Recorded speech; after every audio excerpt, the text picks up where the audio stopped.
Humingi ng tawad itong si Sam dito sa kanyang kaibigan na si George. Guilty siya sa kanyang nagawa. Hindi niya sukat akalain na siya ang maging dahilan kung bakit mawala ang kanyang baby.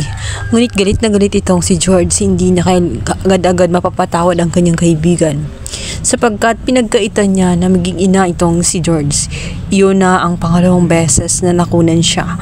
Yun na nga sana ang huling beses na pagkakataon na nga niya. Ngunit ito'y hinarang pa ni George. Ngayon sana ay mararamdaman niya kung anong pakiramdam ng isang ina na mga namatayan na bata. Well, hindi nga niya maipaliwanag sapagkat hindi naman niya nararamdaman yun.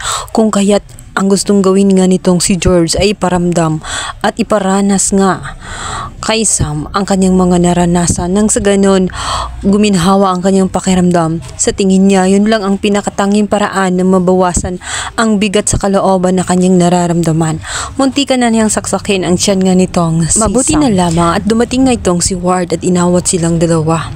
Kahit galit si Ward ay hindi niya hahayaan na makapatay ang kanilang ate. Sinabi naman ng kanyang ina ay dapat hindi na niya inawat, nang sa ganun pagbayaran nga nitong si Sam ang kanyang mga ginawa sa ate niya.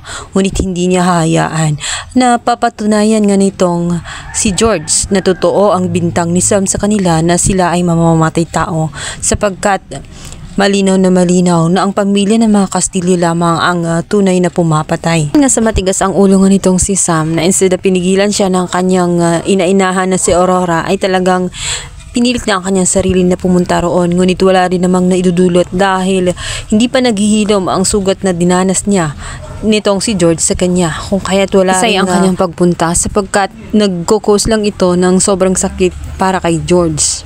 Samantala, dito naman ay mabibisto na nga itong si Amando sapagkat ang sulat niya ay nakita ni Cairo na pinasa naman kay Jericho na nagli-lead na posibleng suspect nga itong si Amando sa killer o siya isang killer na posibleng siya nga mismo ang sumagasa dito kay Francis dahil na rin sa kanyang sulat kung saan sa sulat nga niya doon ay nakalahad na mahal niya itong si Aurora at lahat ng utos ni Aurora ay sinunod niya. Kahit sa tingin niya ay hindi na tama, ginawa niya alang-alang sa pag-ibig niya kay Aurora. Kung saan na-conclude sa isip ni Jericho na maaring kaya din niyang pumatay para lamang sa pagmamahal niya kay Aurora. Samantala, maging itong si Mercy ay nakaranas ng pananakit dito kay Amando. Kung saan nasampal nga niya ito nung ito'y sagutin niya itong si Aurora. Ayaw na ayaw ni Amando na masaktan nga itong si Aurora para pang nasasaktan din siya kung kaya't ito'y kanyang pinagtatanggol. Ngunit na-shock si Mercy kung paano nagawa nga nitong si Amando na kayang manakit ng babae alang-alang lamang kay Aurora. Kaya naman ito'y kanyang diniretso ng tanong na ano pa ang kaya niyang gawin bukod sa manakit siya ng babae. Siguro nga ay kaya din niyang pumatay ng tao alang-alang sa kanyang bakulaw na amo. Kaya doon naman ay nag-trigger ulit itong si Amando. Muntik naman niyang muling sampalin itong si Mercy. Mabuti na lamang at dumating na nga itong si Sergeant Royales kasama ang kanyang kasamahan kung saan imbisigahan nga nilang muli itong si Amando matapos matuklasan ang liham niya dito kay Aurora. Kung bistadong nga siya. Kaya pala ganun na lamang niya kung ipagtanggol itong si Aurora dahil matindi pala ang kanyang pag-ibig dito. Kaya naman nung malaman ni Aurora ang pangyayaring yun, ay galit na galit siya. Lalo't naroon pa ang liham na nakuha nga nitong si Sergeant Royales.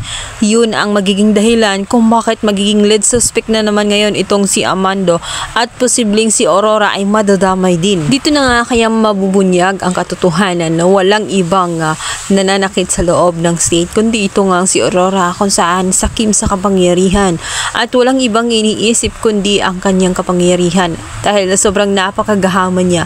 Maging sa kanyang kapatid ay nakikipagkompetensya siya at gusto niya ay siya lamang ang laging nangunguna at ayaw na ayaw niya na nalalamangan.